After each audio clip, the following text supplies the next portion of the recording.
Well, it says we're live. Let me get my chat up here. Yep, it says we're live. So, welcome for the Crossroads of America, a 1-hour talk show shooting with disabilities. Excuse me. Or anything else that crosses my mind.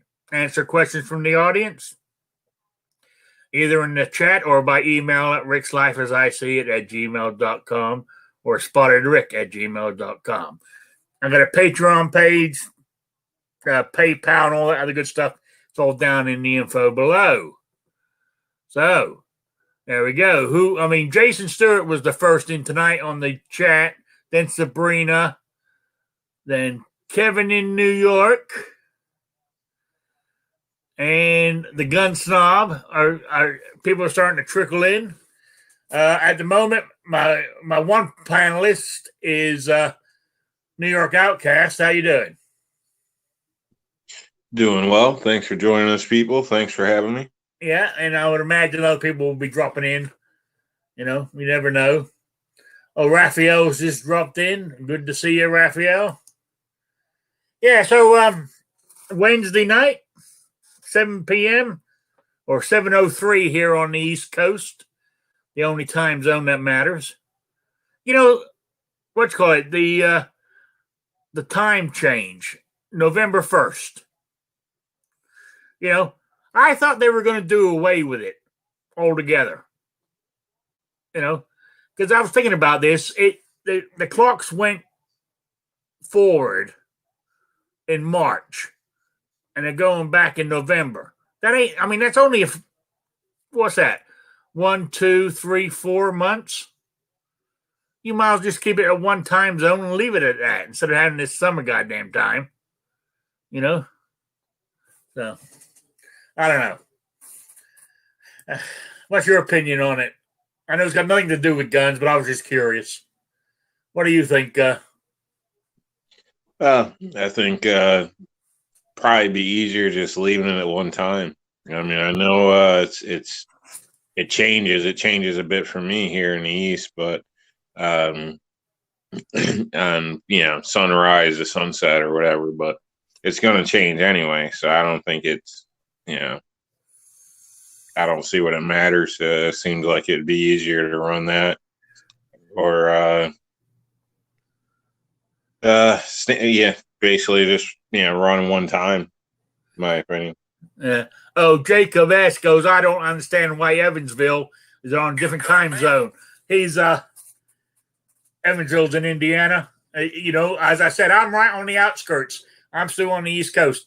The dividing line between East Coast and Central Time it comes down and it cuts through the corner of Indiana. So a little tiny bit of Indiana is in Central Time. The rest of us are in Eastern Time, which you think they would use the state line as the line, wouldn't you? To separate them. But no, they put the line right down the corner of Indiana. So what can I say? Yeah, hey, at least it's better than it was. I remember as a kid, not only did you have some in Central Time, some in Eastern Time, then when they've done this what we're under now, whatever they call it, the summertime zone or whatever, everything goes. Part of Indiana used it and the other part of Indiana didn't. So, you could be in 3 different places at 3 different times on the same day. It was strange. It's a bit extreme. So anyway, why they do it that way, I don't know. It says I got my email notifying me that my show's on. As I said last week, that's the only email I get now. This is my own show from YouTube. Oh, excuse me. I'm yawning here like anything. I don't know why. I didn't get up that early this morning. Yeah. But No, you do anything exciting today? Nah, I just went down the diner. I had a hamburger, no French fries. I know it had the bread, but hell, I didn't have the fries. You know what I'm saying? So I'm trying to cut back. Tomorrow. I got to go see the dietitian tomorrow and see what we can do. See what she recommends. Yeah, I was just wondering if you did anything more than usual, exerted yourself. No, Risty, what have I done? No. I haven't even gone shooting this week. All I've done this week, personally myself, is get the scooter carrier on the back of the truck. I've got that on there, and I got that all figured out. And I cleaned and charged up the scooter, and I was running it around the block today, up and down the hills and around here, up through the churchyard and down the grassy hill and stuff, and it works fine. So the reason I got doing that is I'm going to Walmart tomorrow. I got a little bit of shopping I got to do, buy some more salad stuff. So I thought I'd use my own scooter, since I'm tired of waiting up to 30 minutes to have a Walmart scooter. So yeah. So I'll take my own. I mean, like if I go down to the local dollar store and stuff like that, I walk in the store. Small stores I can walk, but Walmart being so big as they are, I can't walk the whole store. My back just won't let me. Not only my back won't let me, now my right hip won't let me either. So I have to use the scooter. And I mean, hopefully, with me on a diet and losing weight, hopefully it will take the pressure off this hip, so I won't have to use the scooter as much. So that's my game plan. And what are we in now? What is it? September? Yeah. Yep. Yeah. So the weather's cooling down here. I mean, this morning it was at 7 o'clock, it was 49 degrees here. But then this afternoon it got up to 80. So that's a pretty decent swing.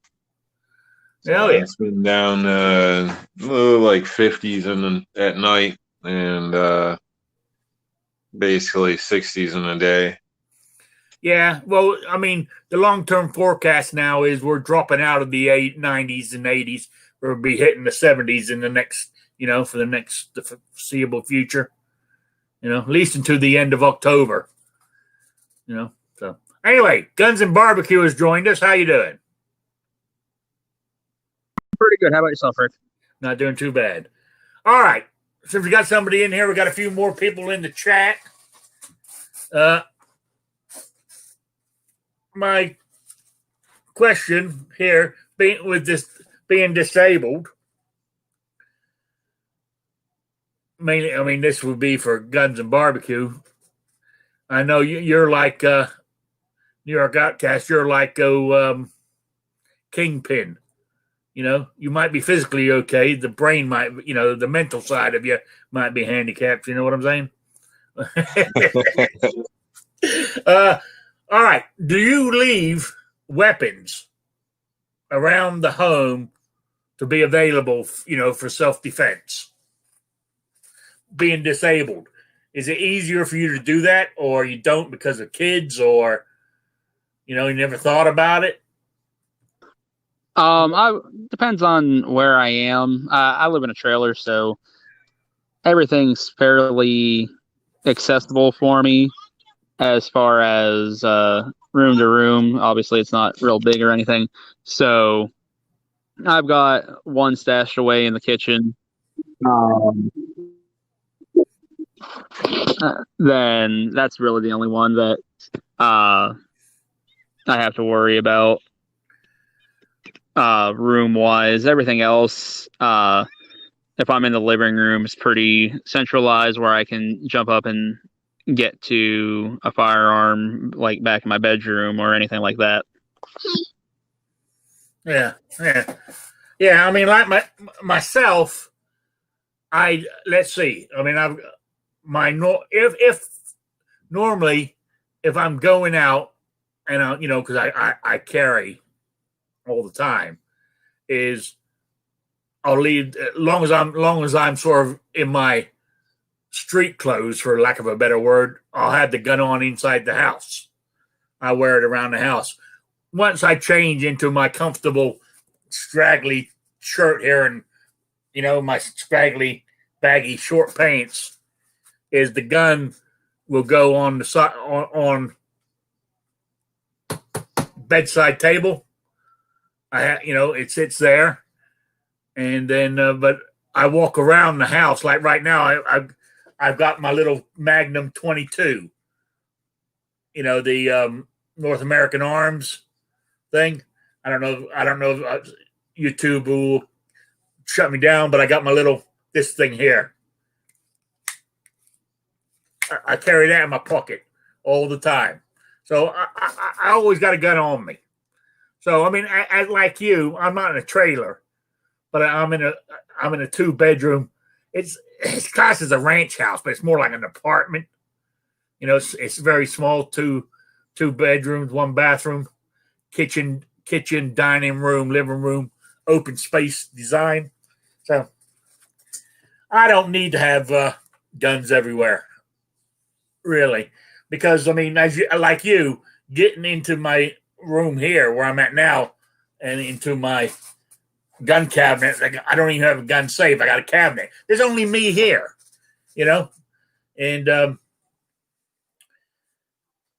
if getting in here is not that is not that difficult if I'm not hurting, getting here, and every gun I got in there is loaded, so I keep them in there loaded. Yeah. Like for me, like I said, I've got the one that I just kind of stash away in the kitchen, where literally nobody's ever found it. And if I'm not thinking about it, I don't even think much of it. But like, say I'm gonna go back, take a shower or something, I'll just take a firearm with me, just in the event that something were to happen while I'm back in the shower or something. I've got one back there, but I definitely don't want to leave one in the bathroom, just for the simple fact that it's getting steamy in there, rust, stuff like that. And then beyond that is the kids' room, which I'm never back there, and plus I wouldn't want to leave one in the kids' room anyways. So yeah, that's the only reason I keep one in the kitchen is basically if something were to happen and I was unarmed at that very moment, I've got the choice to go left or right, and I'll be able to get to one. Yeah. Patriot in the dark. Why he's not in here, I don't know. He's out there in the chat. He says, I stash them all over the place because when you move furniture later on, it's like Christmas. You remember where you put them. I actually thought about putting one under my sofa because my sofa actually has a zipper compartment underneath it. Well, there you go. I was like, that'd actually be a nice little place to keep a firearm stowed. Yeah, and I'm assuming that your kids, you're teaching them gun safety and not to touch them and all that good stuff. Oh yeah, I start with my kids very early. My theory is, if they're old enough to understand that we go potty on the potty, then they're old enough to start understanding gun safety.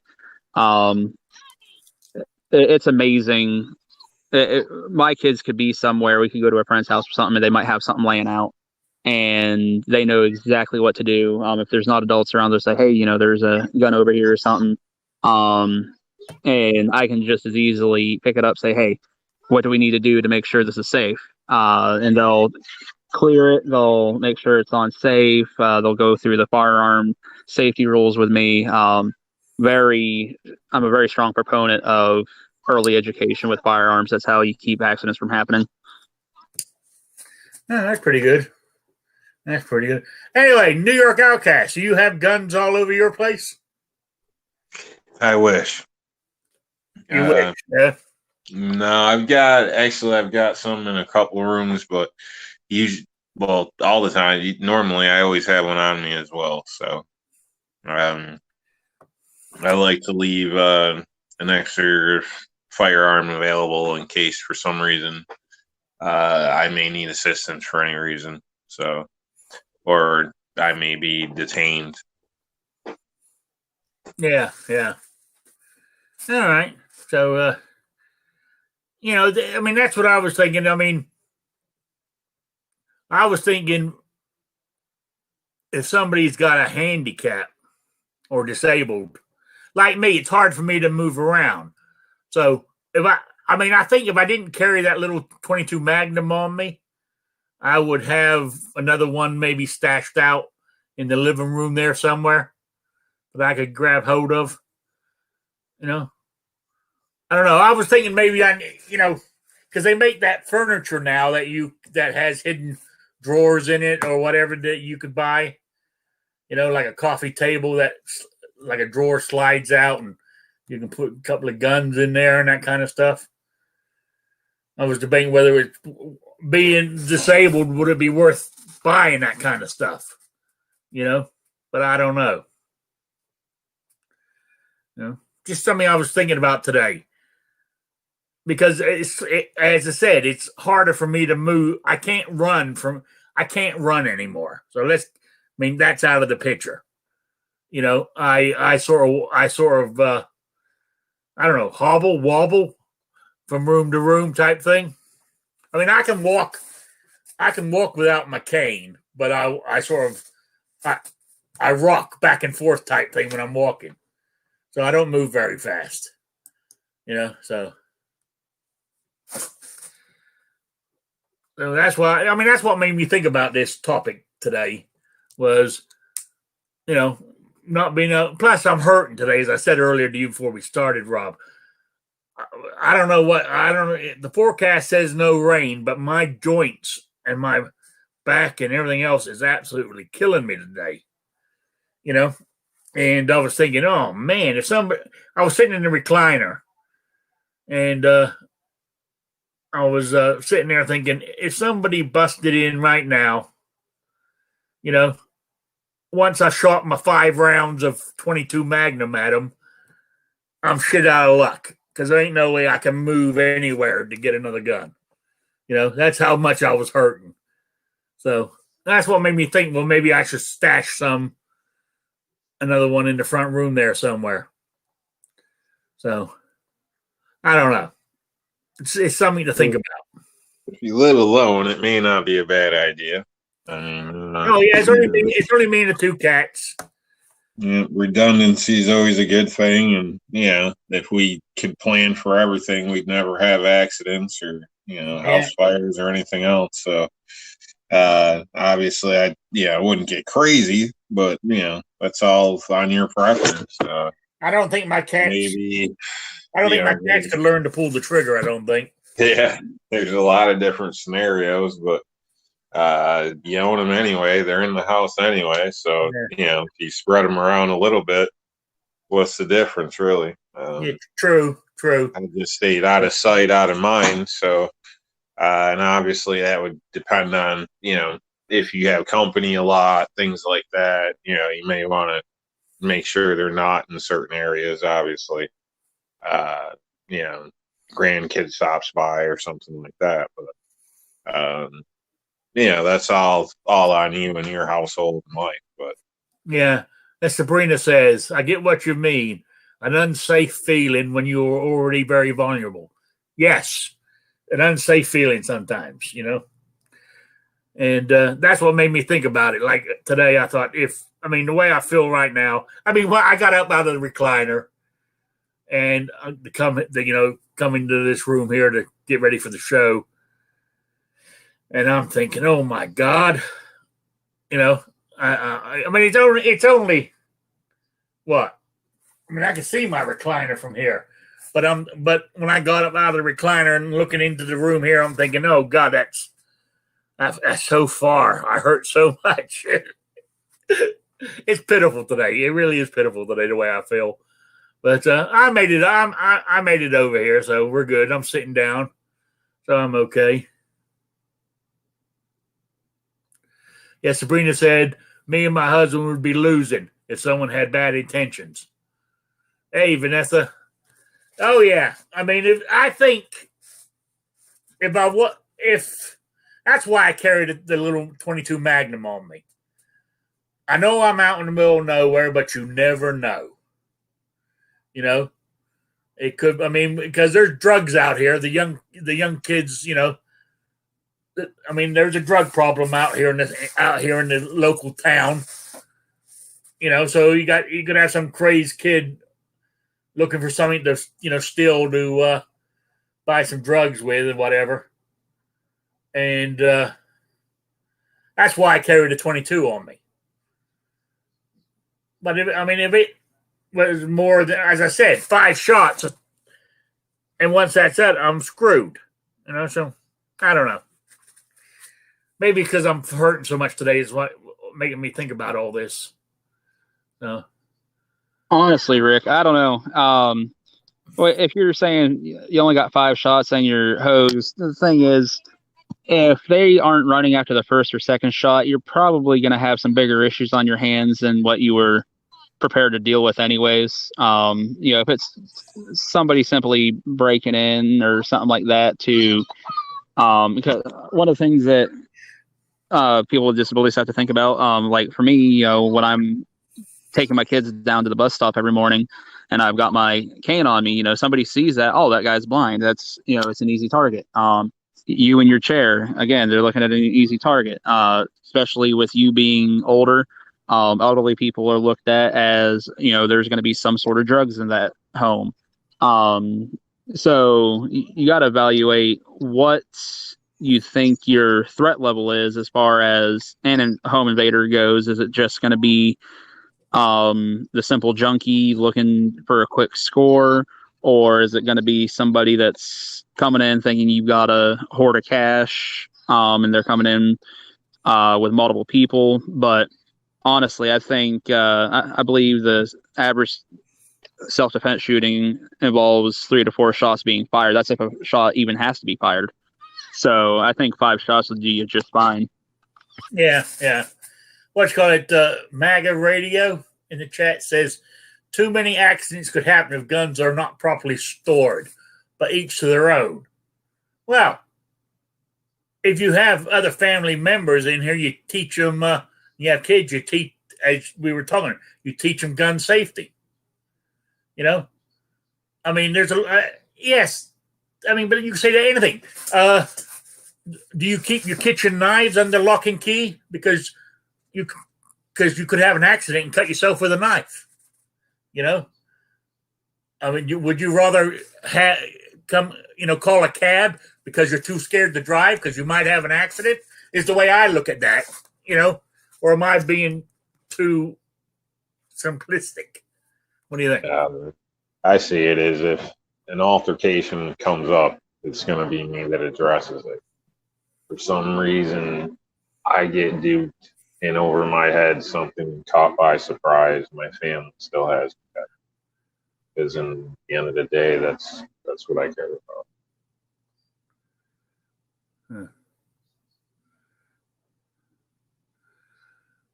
Yeah, I don't know what. Yeah, sorry, I was reading what Vanessa Kitty was putting in here. It didn't. I must have missed something in the chat. So, or she misunderstood what I said. I don't know.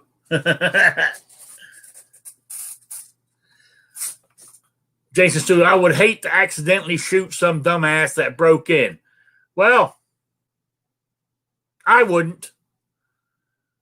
I don't want to shoot anybody. But if somebody breaks in, basically they are breaking the law. They get what they deserve. It's the way I look at it.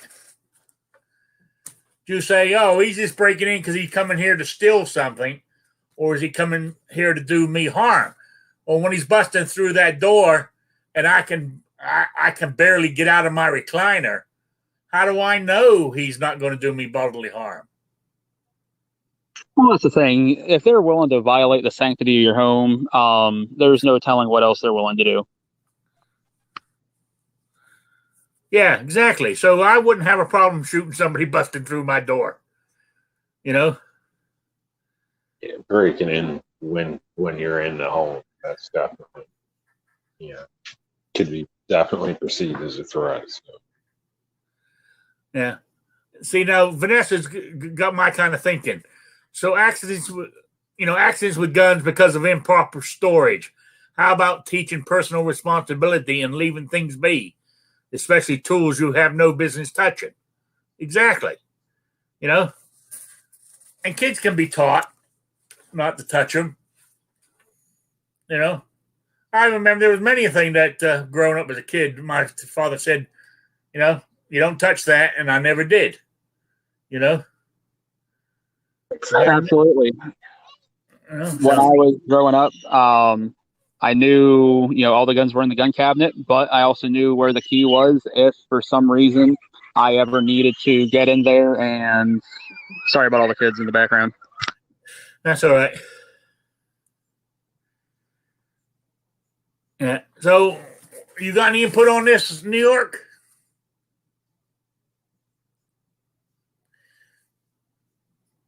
I mean, everybody in your house knows gun safety, right? Yeah.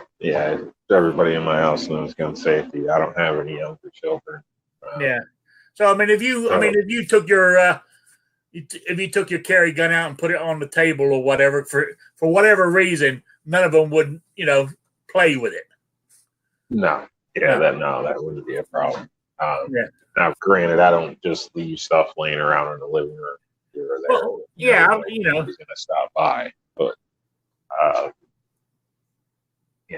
usually the stuff that I do have out is rooms I can lock. So, need be if other people around or something like that, if there's a tenant in the house, I can just lock those rooms right out.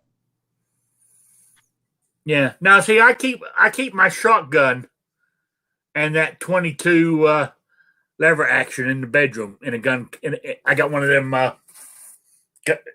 gun cases. Not hard; it's a soft gun case, but it's got pockets all over it and all kinds of shit.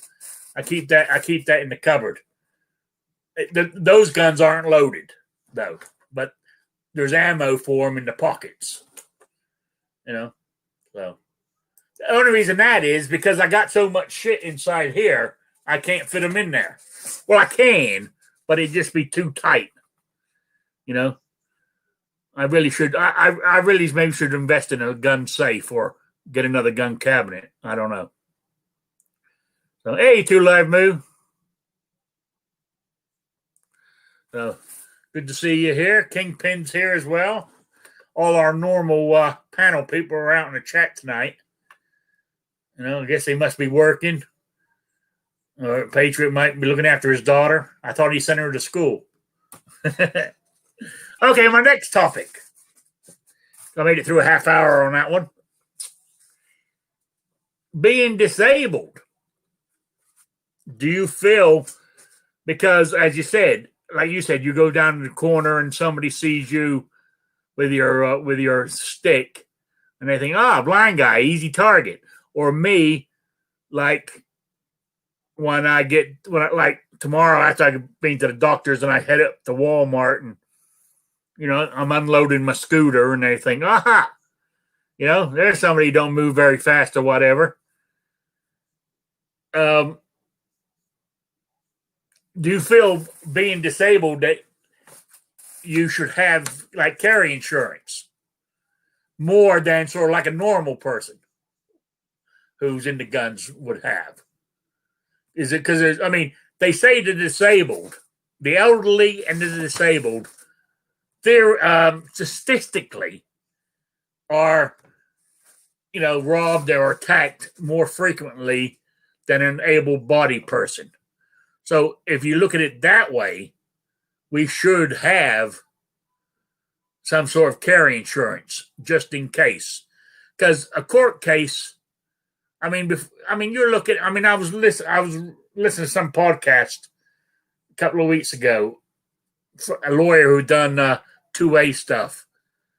He said $50,000 a minimum. He said that's just minimum, and he said. But if we go to court, it's even more. So They say it's on average, I think about $70,000 in a personal defense case, self That's defense, what I was going to like say. that. Yeah, yeah. And if you're in a state like New York or California or something like that, it's going to be more.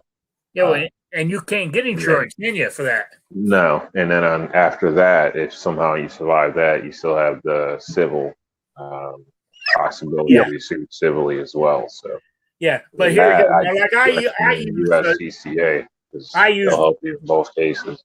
Yeah, I use concealed carry. U.S. Concealed Carry Association, and the reason I use them, I looked at them. The only one downside I have with them is if you don't go in and adjust your settings, they will flood your email box, multiple times a day if you don't go in there and reset your things.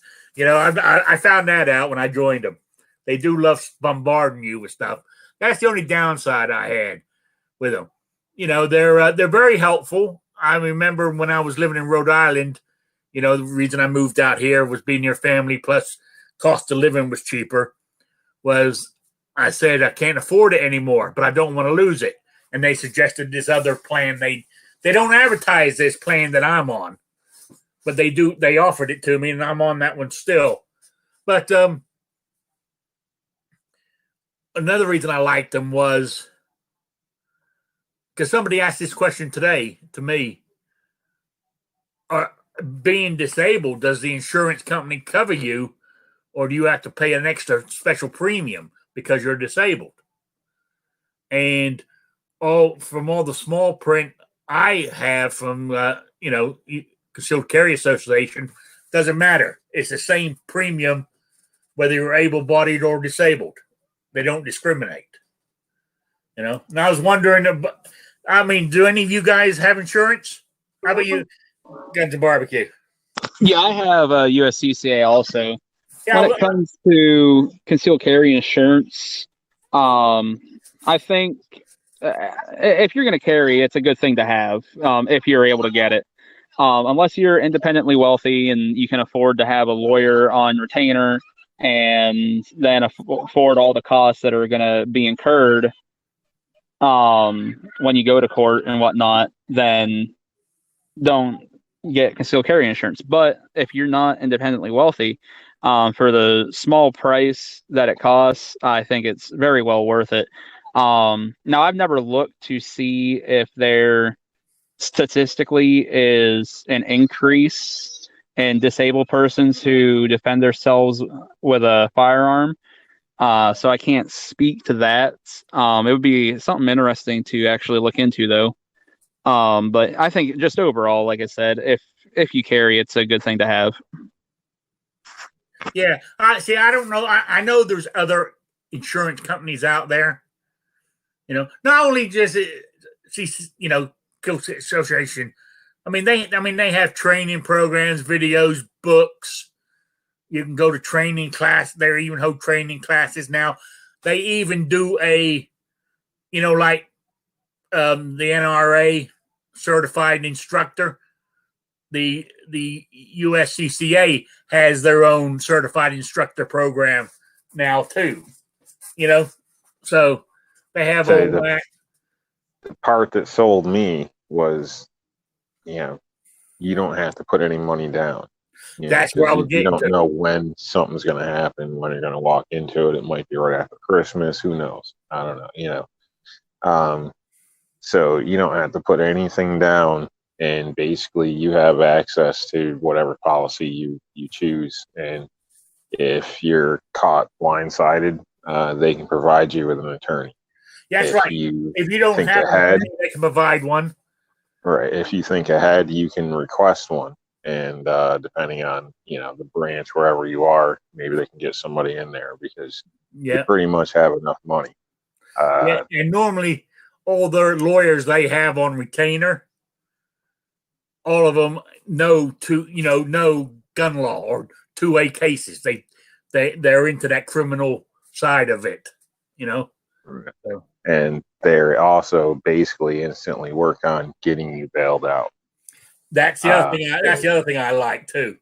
Yeah. So therefore, if you're somebody that doesn't have family or this and that where you don't have somebody coming for you, at least, hopefully your attorney's going to show up and get you out of there to discuss what you need to do next. So, that's, to me, that was a seller point. It's a bit of security for, I think I paid like 22 a month with a military discount.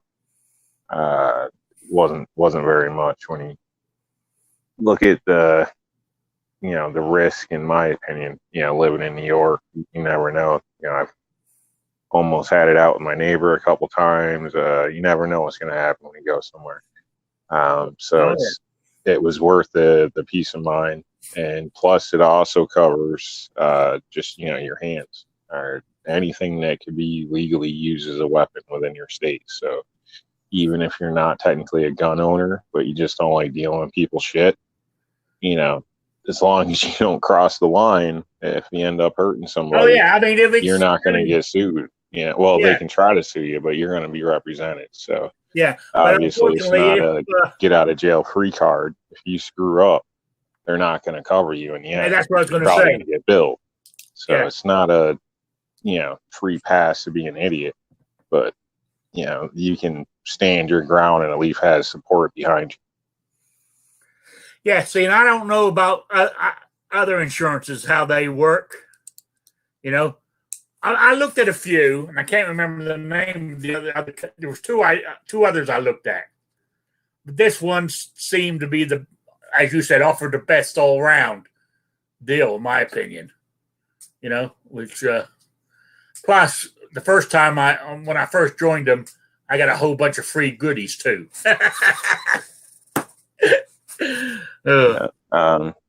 Some of them kind of provide an attorney for you.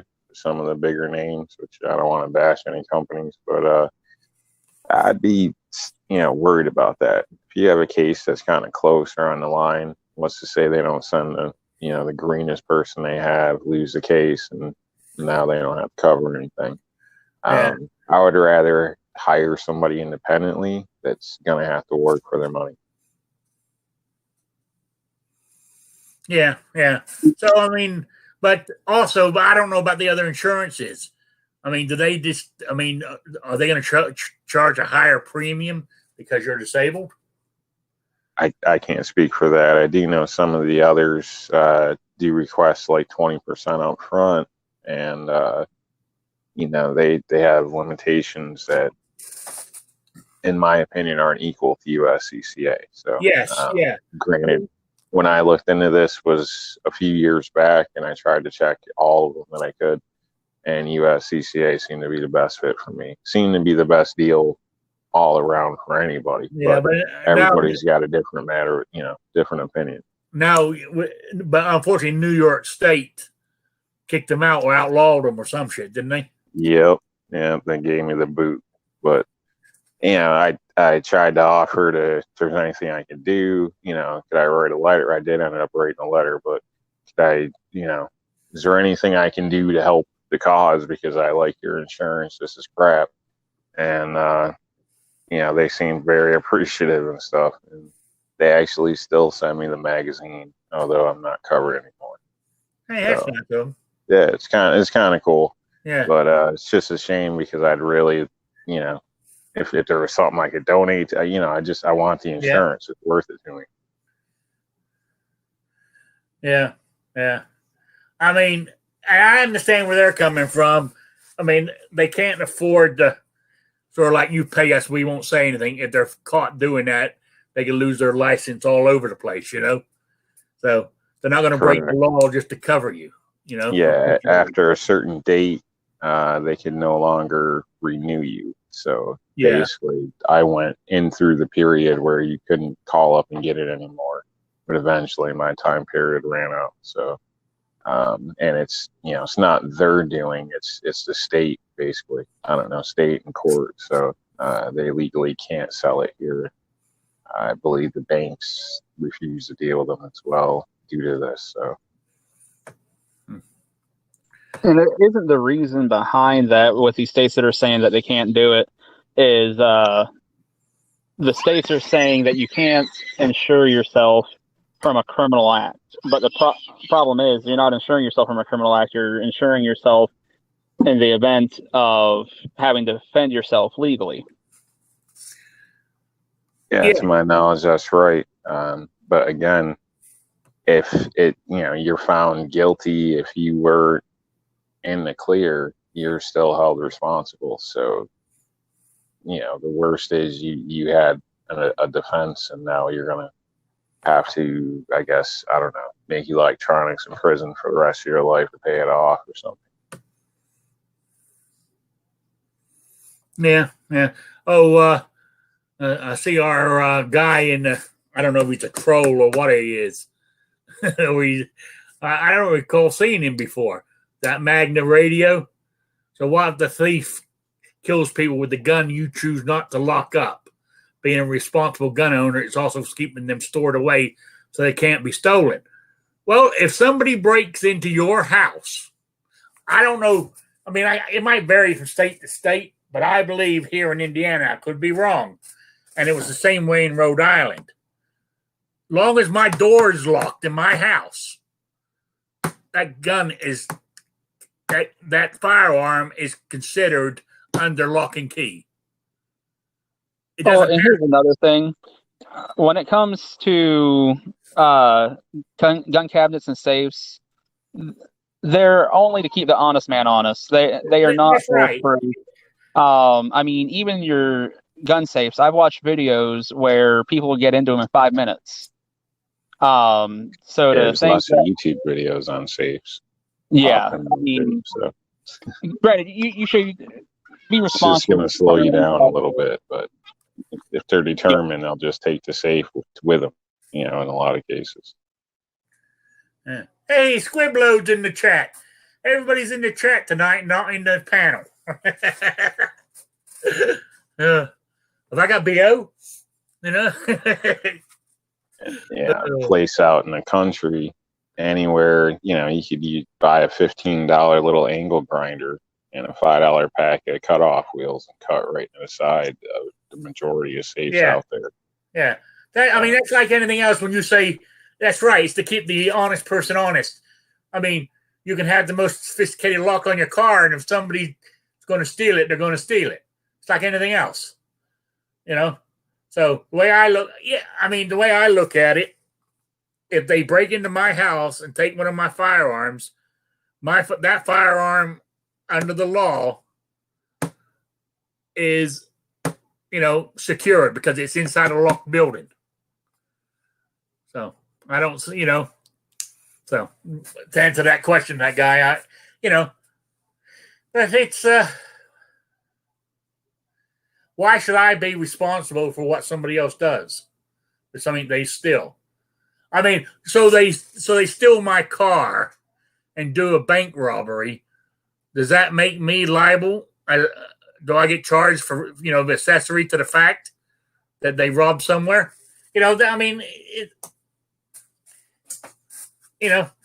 Problem is, it's like back to the insurance thing. Is when they first decided to outlaw it or say you can't have it in New York, of course the headline was companies offering insurance to kill people. Kill somebody and you have insurance to protect you. I think that's how they first started it. Of course the anti-gun lobby jumped down on that in a heartbeat. And being as anti-gun as New York State is, well, I shouldn't say New York State, as anti-gun is, like New York City and the big cities where the, most of the anti-gunners outnumber the gun owners in the state, which is kind of strange, that the NRA started in New York. Because, but there you go. Yeah, see, I was under the impression it had to do not just necessarily with that angle of it. That's what the people were pushing, but with the actual banks that due to the suit against the NRA, the banks basically stopped and just basically stopped dealing with outside insurance companies due to pressure from Cuomo. So I'm not sure, you know, if, you know, then this came up or how that played out, but that's pretty much the information I had. And from when I spoke to USCCA, I believe that was part of the conversation as well. So basically, if you're going to insure an estate, then you have to have that amount of money secured within that state in a bank, and the banks refuse to let them basically deposit money within the state Now, for that purpose. Now, even though they won't allow you to, or won't allow those companies to operate in the state of New York, could you get like your house insurance? Could you get a rider to cover legal fees in case of something? Or would that be That's the a good same as having question. the other insurance? I honestly don't know. That's something I'd have to look into. That was just a thought I had, you know. So, yeah, I doubt it, because more than likely, maybe you could have, and now with this, you know, maybe they, you know, jump out of that to make sure they don't get put on that list, and then they can't do business for everything else. But I honestly don't know. Yeah, what made me think of a rider?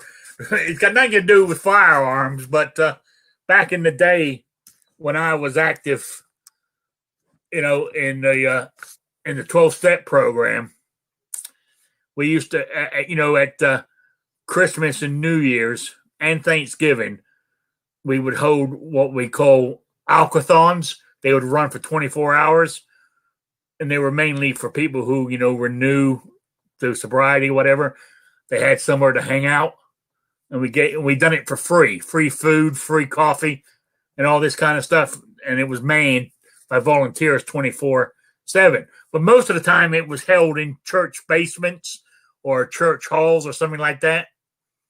And the church, on their insurance, we would get a rider to cover for any damage that might happen. And they were happy with that as long as the insurance was covered. That's what made me think of the house thing.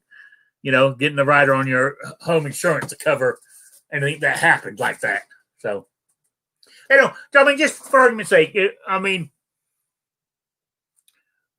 here's a thought. So I don't know if you have regular insurance. Say somebody breaks in your house and steals your jewelry. Is that jewelry insured through some sort of insurance? You know what I'm saying? I mean, so if somebody breaks in your house to steal your jewelry and you shoot them, shouldn't you be covered under the same insurance? I don't know. I know. Or am I thinking too deep here? Yeah. I think that's, I don't know if that'd be covered. I doubt it, honestly. I think basically your items may be secured, insured up to a certain point. But again, that would all depend on your insurance. And a lot of them will also cover firearms. So if your home burns or anything like that, you have a full loss or something gets stolen, they will cover, obviously depending on your policy, a percentage to replacement cost. But it's usually up to a certain amount. So it may be $5,000, $10,000, it ain't whatever you're willing to pay for, in a sense, or whatever you need. Yeah. So, yeah, that's why I was reading the chat here. There's a couple of who the hell's calling me this time of night? My cousin. She can leave me a message. My show's not over yet. Still got another 9 minutes to go. Yeah. So, what else was I going to mention? Oh yeah, thinking of seeing Squib in the chat there. Have you guys? I haven't gone over to Gunstreamer yet to see his "If I Only Have One Gun" video. Have you gone over there yet? Because he mentioned you in his video, by the way, New York. Yeah, sure he did. He did. Yeah. You got the Yeah, governor I saw it. governor of Michigan involved. Hmm. Yeah, that was a tough one to handle, but thankfully she hopped on board and Yeah. Skid finally got around to it. I starting to feel bad for the guy, you know. And when you think you know somebody, and then to see him cower like that, it was sad, kind of heartbreaking. So I'm glad he came around. Yeah. So I mean, he put the video out. If only you could choose one gun, then he changed the rules on us. You got to go. Yeah, he did his own damn thing. You know, complete own thing. Does have a bayonet, so I don't want to spoil it for anybody. But yeah. I got to go over there. I haven't been over there yet, so I need to go over there and look. So, I mean, I think I know what it is. You know, let's go watch the video anyway. Oh. So, anyway. Oh, it's almost what do you call it? Let me the quiz for this week. You know, email quiz. You got to get it into me by lunchtime Saturday for the swag pack. And the question was, basically in the first Die Hard movie, what was Bruce Willis's primary firearm? I want to know what model and make, what was it adapted from, and what did the firearm win? Basically, what was the reason why it was made? Basically, G80 block of wood throwing contest. You know, so I want to know what make and model, what that make and model, what it was derived from, or adapted. I should derive from, adapted from, and what competition did it win, basically. Email me at rickslife@gmail.com or spottedrick@gmail.com. And I want all three answers. And it's quite easy to find, you know. So there you go. That is the quiz. So get those into me. And Patrick's here as well. You know, so all right. Where are we at? 5 minutes to go. You guys got any topics you want to talk about? Yeah. Not really. I guess I could add I made some great no-bake cookies today. Yeah. Chocolate, peanut butter, a little bit of coconut. Fabulous. Oh, thanks. I'm on a diet and you do that to me. You know? You lost me at no-bake cookie. Yeah. There I am. I'm trying to lose weight, and you talk about no-bake cookies. You didn't make a video of it, did you? No, I wouldn't do that to you. Okay, good. Yeah, so I said I'm going to Walmart after my doctor's tomorrow, buy some more vegetables, you know, to keep. I guess I'm going to have to quit my grilled cheese sandwiches, too, on Wednesday nights, ain't I, because of all that bread. Dang. Yeah, you probably should. You're pretty religious with that. And I'm sure you eat a few, so probably isn't a bad idea. You know, I normally, to be honest with you, I normally make 3 sandwiches. What I normally have, because I can fit 3 in my frying pan. You know, so you know I can get the spatula underneath to flip them too. So that's why I normally do 3. And tonight, I was thinking about that tonight. That's not too bad. Grilled cheese sandwiches. I was going to have cheese and tomato tonight in the grilled cheese. I might as well have it tonight because as of tomorrow, I guess my bread's out.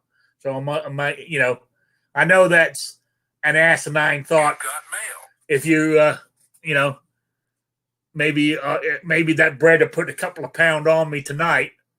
It'd be 2 pounds less. I would have to take off tomorrow, but hell with it. I'm going for it.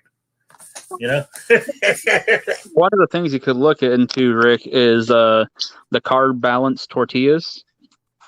Granted, it's a tortilla shell. It's still not the greatest thing for you, but the carb balance ones are going to be worlds better than any sandwich or just a regular tortilla. Yeah. I was thinking, last time I went and saw some of this, even, switching from sort of like white bread to using rye bread or, brown bread or something like that. It's better for you. It's still bread, but it's better for you. So anyway, I'll see what she says tomorrow. More than likely, I've done this stuff before. I've been thinking about it, and I've been cutting back ever since I went to the orthopedic surgeon last week. I've already cut back on some of all the stuff I've been eating because I made my mind up that I need to get it done. So that will give me the incentive to do it. But I know don't put me on. As long as they don't put me on some, 2,000 calories a day crap, I won't do that. I have to do it, differently. I don't know how. Maybe the keto diet or something. I don't know. So, have you thought about? Yeah, I doubt they're going to put you. Oh, go ahead.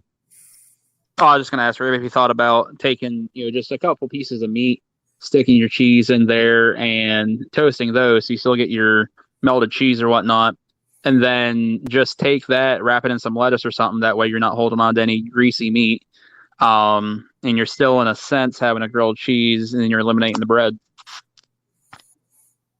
That's a good point. I never thought about that, to be quite honest with you. Yeah.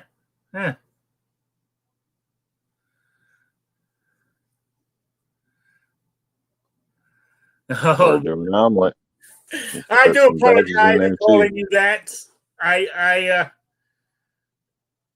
didn't mean it in a bad way, but I didn't know who you were. But you've been subbed for a couple of years, huh? You changed your name, so I do apologize if you took that wrong. I meant it in a funny sort of way, not a mean way that you were trolling. So I do apologize. Hope you accept my apology and keep on coming. All right. Yeah, you should know anybody that doesn't like mac and cheese is a little off. Yeah. So. Yep. Anyway, you got any plugs or shout outs, New York Outcast? No, just you're out there, obviously check out Guns and Barbecue's channel. If you like barbecue and guns, it's the place to be. So other than that, thanks for joining us, and have a great evening, everybody. Yeah, thank you. Guns and Barbecue, anything? Well, thank you for that, Rob. I was actually going to plug New York Outcast there, and yourself, Rick. Obviously, everybody knows to check you out because they're sitting here watching the show right now. But make sure you go over to New York Outcast channel. Really good stuff over there. If you have not seen his video where he got a hold of the governor of Michigan about squib, definitely check that out. Terrific video. I was actually surprised at how long squib had obeyed his governor's orders. So, yeah, definitely check out anybody that you see on this channel. But New York Outcast, Rick, a bunch of great guys. Go check out Rick's Patreon if you haven't. I know he, just briefly mentions that stuff at the beginning of the show, but it helps out with the swag packs and all that fun jazz. I don't know if you have one in New York. No, but thank you. I'd say with all those 22s that you're getting, you should get one, I think. Yeah. Well, I appreciate the plugs there. And yes, check out these guys' YouTube channels and check out Squib Load. He puts out some good stuff. You can learn how to make cocktails. You can hear coffee reviews. He does gun stuff, reloading stuff, and he gives you his personal opinion on shit. So you got to go check him out. All right, I'm out of here. Hey, Mr. Knives, I didn't even see you come in. Good to see you. I'm quite surprised you're here. I thought you'd be hunkering down somewhere to get out of all the smoke from all the fires there in California. So, all right. I'm out of here, guys. I'm going to call it a night. I appreciate everybody for being here. I really do. And I will see you all on Saturday at 3 p.m. Eastern, the only time zone that matters, for another Rick's Life as I See It. So I want to say good night, good evening, and all that good stuff. So good night, everybody. Good night, Sabrina. All right.